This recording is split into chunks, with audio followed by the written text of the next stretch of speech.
welcome to Getting to the Truth in This Art. I am your host, Rob Lee, and today I have the pleasure of speaking with Tyler and Jason of JBGBs. That is John Brown General and Butchery in Remington. Welcome to the podcast. Hey, thanks, man. Thank you. So let's get in respectively between the two of you, because I have two people here. Whenever I have two people, I like to give both of them an opportunity to answer this first question. Describe your work. What are you doing there? Like, I know there's some meat that's being cut. I know there's some chefing that's happening, but respectively, describe what your work is. You go first. So I'm Jason. I'm the head butcher. So basically all proteins coming into the house go through me. And yeah, we bring in whole animals, break them down, put them out for retail. Same with fish. Everything's local. Everything is mostly organically grown, but not organically certified. That way it keeps the cost down for both the farmers and the customers, because organic certification has to be done each year, and it's just a cost that gets passed on to the consumer. Understood. Yeah, and I do most of the cooking, man. I run the restaurant side of things, the lunch side of things. So once the proteins get broken down, it kind of becomes my responsibility. And I also kind of label myself as the veritable trash can of the butcher shop, in a way of trying to just utilize whatever stuff that they need to get rid of. That's kind of what the restaurant was always supposed to be for us, was to let the butcher shop sell the cuts to the people that they have access directly to the farm. And then the restaurant is there to shoulder the burden of helping to get rid of the things that people just don't know how to use yet, and show them the opportunity of what to use with it and where to go. So like the restaurant side of things helps out with that a lot, because there's always an outlet to get rid of whatever needs to get got. I definitely like the setup. I'm one of those people that I'm not a food blogger. I'm not a foodie. I am a foodie, but not a food blogger per se. And whenever there's a new place that's popping up, especially in our area, like we're on 22nd, so we're not far from you guys. And it's like, oh, when is that place opening? Because we used to do the pickup for like black sauce in the back. And it's like, what's happening here? And, my next question has to do with another place that may have been there once upon a time. So you touched on earlier, like Jason, you touched on earlier, the whole animal butchery like component there. And obviously there was a previous place that had a very similar kind of business plan or what have you, or what they were working within on the surface. So what was the thinking in opening up over there in that same spot where like parts and labor kind of closed down and failed, I guess? I mean, without speaking to like their business model and how they did things, the one thing we tried to do from the jump was make sure that we weren't taking sort of the premium cuts and pushing them directly into the restaurant. Okay. So that, and that's kind of what Tyler was touching on as well when he was saying, calling himself the garbage can. What we're trying to do is make sure that the community has access to the cuts of meat that they want. And we can't have them in both the butcher shop and in the restaurant, because we are whole animal. There just isn't enough to go around. Mm-hmm. So that's one way we're different. I know that the previous tenant had things like steaks on the menu, and steak by the ounce. Steak by the ounce, yeah, actually. Oh, wow. You would order a steak from the butcher shop, they bring it over to the restaurant and cook it for you. And that's something that we said that we weren't going to do. We didn't want to have steaks on the menu, because it becomes a demand in the restaurant, and then the restaurant takes everything and the customer doesn't get the steaks that they want. They don't get to come into the butcher shop and shop at a butcher shop. They get to shop at a restaurant surplus store. Yeah. And that's not what it is. It's a butcher shop. It's a whole animal shop. They use the whole thing. We utilize the things that, that's the other side of that. So like, we don't have steak on the menu for that exact reason. And we won't put it on there. It's just one of those things that we just won't do. So, I mean, hard to speak on their business model, but, it's because I know the guys that work there really hard, and George Marsh was there for a while, and man, he is killing it at his spot, and he is a very talented guy. So I guess it's just a difference of things, I suppose. I don't really know. No, yeah, because I never had the opportunity to go there. I'm just looking at literally like on the surface. It's like, okay, why didn't a place like succeed there? And it's like, oh, you guys still, oh, okay, cool. And then, like I said, I've been there probably 6 times, like a madman, because I recorded a comedy club on Fridays. So it's like, I've been drinking. I need a burger. Oh, pizza? Let's do that. So actually touch on that when it, Tyler, when it comes to like the menu. You mentioned like kind of what your role is, that kind of garbage disposal situation. So speak on that. Like I was, initially in looking at the website and looking at the IG, I'm like, all right, we may have sandwiches. How are we going to have this meat situation? And then I just see pizzas flying out. I'm like, what is that? And the pizza is great. I actually talked to Sean the last time I was there. I did this art talk, had a pizza afterwards, and he's like, oh, we can do different things with it too. So speak on having like pizzas on the menu too. I mean, yeah, man. So like, I'll say that pizza is probably my fault a little bit when it comes to that. Me and my partner, Robert, we're talking about kind of going into some new spaces and everything originally. And pizza's always been kind of a dream of mine. And then when this space kind of opened up, he looked at me and he's like, well, why not pizza? And I said, why not? I mean, good pizza in Baltimore is really hard to find. There's a couple holes in the wall. There's a couple really good spots. But outside of that, like it's difficult and they're few and far between. And I feel like especially in this community, it's kind of underserved in terms of like accessible food and good lunch and easy to eat food, and that's something that's tasty and right there. Like there's no real lunch options around here to get. We're kind of the only ones in the area outside of that. And then when it comes to dinner too, they're few and far between when it comes to stuff like that. So like there's not a good pizza spot around here that I know of. I mean, there's a few. I'll say that. Let me say that. There's definitely a few around here, but like we just wanted to be something for the community that was always what the original store was a community spot. And we wanted this thing to be the same thing. So I wanted to build something that like you come in, drop a dime if you wanted to, get drinks, get food, feel like you're really out for something special, or come in, get a pie and a beer and walk out for an affordable price.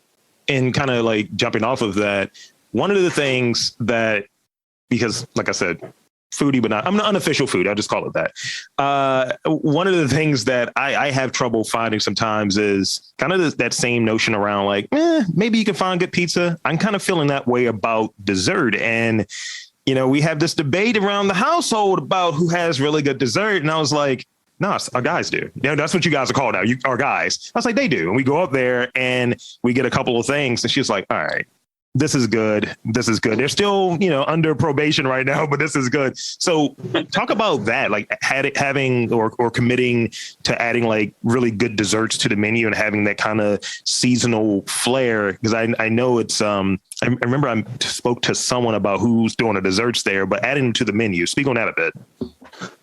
Becca's our pastry chef, Becca Carton. She is wildly talented. And a lot of that comes with just like letting her have free reign of it a little bit. And there's been, so I don't want to say like growing pains, but there's been some exploratory phases of it, of trying to figure out like what we can get away with, what we can't, and like what pastry offerings get offered in the butcher shop versus in the restaurant, and kind of just like her filling out that role a little bit and where to go. So like we've given her full reign of the menu when it comes to desserts. I don't really try to intercede too much. She asked me my opinion on a couple of things. That's really it. And like, she's just a really creative person. We're working as well as we can with the seasons. We work with a lot of local farms. And a lot of what we're doing is dictated by that. She has a good relationship with like Moon Valley Farm. Moon Valley Farm is going to have pawpaws this year, which is like usually a foraged ingredient, something hard to find. And so she's like, pawpaws taste like a banana and a mango, so why not make it a banana pudding? And I'm like, that's fine with me, so long as we use like the chessman cookies or the vanilla wafers. And she's like, I'll make my own vanilla wafers. And I'm like, sure, yeah, absolutely. Yeah, and it's like, it's really hard for me to look at that every night and not eat it. And I feel like it's the same way for a lot of people. They see it and they go like, I want a banana pudding for dessert. And like, we wanted to aim for things that were, I feel like a little underserved in terms of like, we have a buttermilk pie on the menu. Going somewhere and getting a good classic slice of pie is impossible. No one does pie anymore. They either feel like it's too outdated or they just don't want to do it. Right. But like a really good slice of pie is one of those things, like at the end of a holiday meal, you're like, yo, that was the best thing for the end of the night. Mm-hmm. And I feel like I want people to eat our pie and then go home and eat pie at the holidays and feel like, I don't like it anymore. I want that one. So like, yeah, absolutely. This is what we're going for. We're going to ruin people's holidays. You're setting the bar there. And now I want banana or pawpaw pudding. You have to, it's not fair because it's so seasonal and it is not fair how good it is. Noted. See, and luckily I did my gym today, so I'm going to get something. So Jason, I want to ask you on this, from a, I guess, cuts. What are some of those lesser known cuts that you really kind of put out there for someone who wants to like just get into like a high, like different proteins? Like you have your New York strips, you have, I guess, flank steaks and so on. But what are those kind of like lesser known cuts that you're like, no, this is going to be less than, let's say, a filet or what have you? Yeah. So that's my wheelhouse. I started doing this about 10 years ago, and I've done nothing but whole animal butchery that entire time. And so getting into those cuts is what I truly enjoy. So getting in to the case, things like baseball steaks, chuck eye steaks, petite tenders. There's more than I can even probably name in the entirety of the podcast. But those are the cornerstone of what we do. Mm-hmm. Those are the steaks that when people aren't sure they want to invest the money in like a dry aged cut, I can always turn them on to one of our more affordable cuts. And once they try it and see the taste difference between that and what they can get at a grocery store, making that secondary jump to a dry aged ribeye or something like that. It's not something you're going to eat every day, but knowing the quality, you're willing to shell out every now and again to get that truly amazing piece. Yeah. Yeah. That was like I said, you know, and I did that trip with my dad. One, we were finding stuff like that was there in the window that we're not seeing, you know, regularly. And like I said, I smoked two of the petite tenders, like coffee rub, smoked it in the Traeger, and I had him come over. He thought I was going to eat both of them. Had him come over there, and he's like, "It's a goddamn good cut of meat." And I was like, "It is." And he was like, "You smoked that really well." I was like, "Oh, I do these things." And we had that nice exchange. And he's like, "Yeah, so when are we going back? Because I'm gonna need more of the pork belly." And that was kind of the energy around it. It's now one of those kind of, as my girl would put it, that's a dude bonding moment. She was like, "That's what this place is." So being located in an area that's near a college, maybe two, I think Towson's a little further up, but it's still, you know, that traffic, and a little north of some other colleges, University of Baltimore, and really near Hopkins. And, you know, there's a popular bar over there, venue, and it's slightly north of the cultural district. How's the response been since you guys opened? It seems to be pretty well so far. We've had a lot of people come in, and a lot of people that keep coming back. We have a lot of regulars now that we've seen multiple times, even multiple times a week, that seem to be really excited that we're there and kind of see something in the space and a permanent thing. I know, like, when we were opening, I thought it was really funny because, like, when we made a post about us taking over the building, one of the first comments on the post was like, "Where's Black Sauce going to go?" And I'm like, I believe Damien's got his own spot. We're not taking it from him. I promise you, this is amicable. We didn't steal nothing. Like, Damien's got his own thing, and I will promote that man to the day I die, because his barbecue is so good. Yes. But like, yeah. And so like the community was really, really for like having something there, and they wanted to make sure there wasn't just someone kicking out somebody else. And like, now that we're in and we've had our feet wet for a few months, we've seen a lot of regulars. They've been really happy about it. I've seen a lot of familiar faces at the butcher shop as well. I've seen people come in 2 to 3 times a week to the restaurant and just kind of sit down at the bar, grab a beer, grab a burger, grab a pizza and things like that, and just kind of hang out. Now that it's getting a little colder, I think fire pit's going to start drawing some people and everything. So I hope the community response has been pretty good. It seems pretty good, you know, but it's exciting. Yeah. I think with, you know, just from my vantage point, seeing, because it's interesting, like opening up on kind of during the pandemic, you know, obviously, but like when things get back to where they were, to like certain things being open, like there's a theater over there, all of these different things that you potentially have foot traffic, and having a place that's right there in the neighborhood, it's like, look, I need something to soak this alcohol up. I need to add more alcohol. Like, what are we doing? And I need something that like is great. Like when we went there, you know, for the whole family thing, you know, we had a great time, and we were just like remarking about the menu, remarking about the booze that was on there, you know, Sean's whole setup. And I was like, oh, there are wrestling references on here. I need to meet this guy. And just, you know, I like, whenever I have the opportunity to talk to someone about it, I gas the place up. I'm like, this place is a shit. Don't forget it. Don't forget about it, you know? Appreciate that. Totally. So let's see. This is a weird question, but professionally or otherwise, What's your motto? What do you abide by? I'll let you take that one first. For me, I'm completely genuine. I say what I mean. I do what I say. I'm like, one of the things was a super passion project for me was the fish counter. Mm-hmm. Like, I lived here a little over a decade ago, and since then I've left. My wife and I lived up in Massachusetts. We lived in San Francisco. I ran a shop in San Francisco, and there was always good seafood everywhere. Yeah. And when I moved back here and realized that I can get Chesapeake seafood in San Francisco, but you couldn't buy retail seafood anywhere. You couldn't buy Chesapeake seafood retail anywhere in the city that I could find. Right. So that was huge for me. And one of the other things that I'm passionate about is I'm trying to get us certified for EBT, because I grew up poor. Yeah. And so, like, for me, being in this business, I don't want to serve just the people that feel they can afford it. I want to serve everyone. That's great. I think, like, it's sometimes it presents like a barrier to entry or what have you. It's like, oh, well, I'm not going to be able to try this out if I don't feel like I have the means to really do it. And, you know, like the stuff that I got, like going back to the petite tenders, was like, oh, okay. Yeah, I got like a pound and this was like $12 or what have you. And I was like, I could eat these 2 steaks for the rest of the week. And I was like, that's just what that setup is. But, you know, some people aren't going to go in there and drop a certain dollar amount, or because they don't feel like they have it, or they have to make choices. So I definitely get where you're coming from with that. So Tyler, what do you got? What is your motto as a professional here, or as a person that's like, look, I'm not with the bullshit. That could be your motto. That's my motto. I mean, I'm not, man. Most people, I think, would say I'm pretty straightforward person. You kind of know where I'm sitting at any moment in time. I don't like to sugarcoat things. Yeah. And for me, my thing is, like, you know, early on in my career, I always wanted to work in, like, you know, those Michelin star restaurants and do the Michelin star food, and, like, be really up there and be uppity about my shit. And then I realized later on that, like, I don't want to be that place. I want to be the spot where, like, when people come in, I can recognize them, I can see them, we can have that conversation. And they come multiple times a week, you know. At the other location, when I kind of took over the lunch program, I started seeing people more often. And, like, we had a group of guys come in.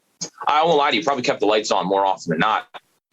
You know, and they came in every Friday religiously for that kind of stuff, man. And that's what I wanted. That's when I figured out that's what I wanted to do. Like, my motto is more like, I want to be the spot where people come, you know, multiple times a week, bring their kids, get whatever the hell they're looking for that night. You know what I mean? Whether it's pizza, whether it's beer, whether it's groceries, whether it's this, I just want to be that one-stop shop for them. Yeah. And kind of do it. So professionally, like, my motto now is to try to build models like this out there. I want that kind of to be our thing. You know what I'm saying? I want it to be something where I can recognize people and see them and they can feel welcome that way. You know, whenever food was on the table growing up, there was no fighting.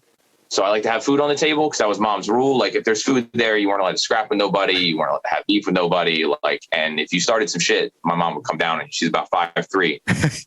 Yeah.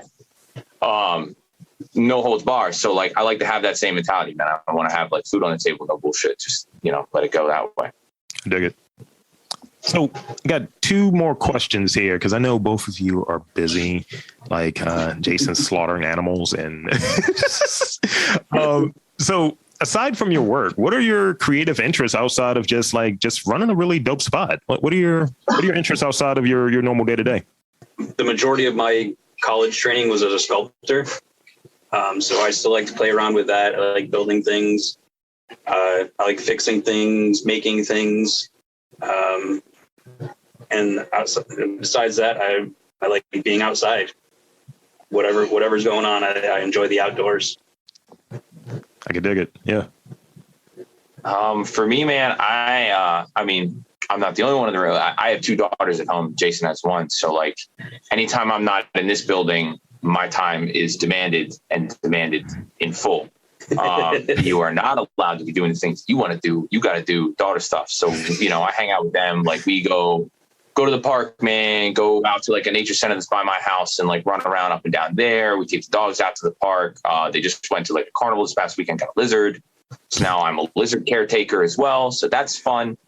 I mean, like that's where I draw a lot of my creativity, man, just hanging out with them. Cause they just see things so differently than we do. Cause like, you know, we're aged, you know, jagged, we're, you know, jaded by the world around us, and they don't see that. They don't know that yet. Right. So like everything is just this exaggeration for them. And like last night, my daughter, or yesterday, she went to school.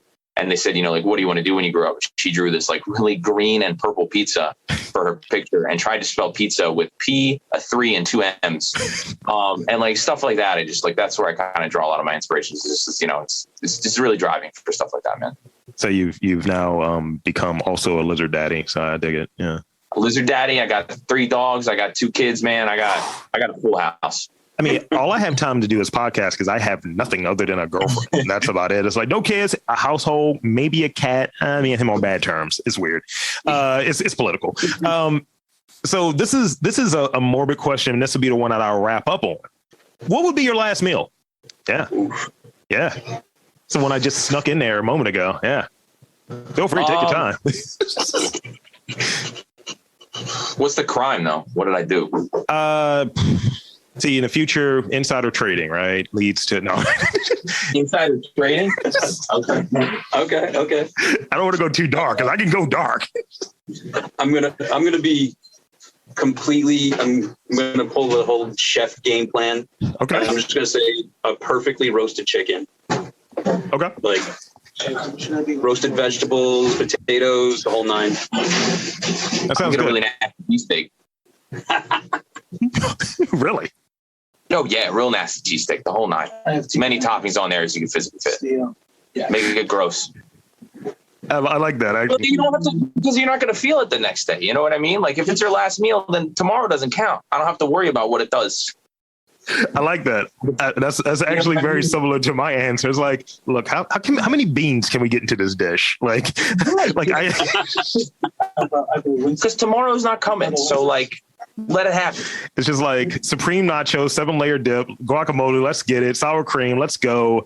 And if it can be flambéed somehow, I don't know how that works, but let's configure it. Let's make it work.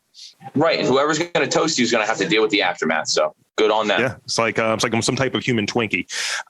Right. So with that, I'm done with my questions. I'd like to offer up the opportunity for my guests to really shout out whatever they want to shout out. Shout out the location, shout out your IG or whatever you want to shout out. The floor is now both of yours. Well, I mean, yeah, I'd say if you want to follow us on our socials, man, we have a guy running them. He does a really good job. It kind of gives you a good glimpse of what we're doing. Anything we're doing at the moment is going to be run through those Instagrams. So like at JBGB Remington is what we're doing. And at JBGB, at JBG Butchery is the other one. So if you follow us on there, man, you can get a good look at whatever we're doing at the time, whether it's specials, whether it's fun stuff, you know, any events going on, feel free to come check us out, man. We got a beautiful fire pit outside. And I know like right now it's kind of leery times and everything going on, especially with the, resurgence of COVID in different ways and just, you know, people's uncertainty, the whole thing. We have plenty of outdoor spots. So like, you know, we're doing everything the best we can to try to make people feel as comfortable as possible. Well, that's wonderful. So Jason, Tyler, thank you both for coming on to this podcast. You're off the hot seat. So, you know, we got that done. So yeah, thank you so much. And for Jason and Tyler from JBGB Remington, I will say there's great food in and around Baltimore. You just got to look for it.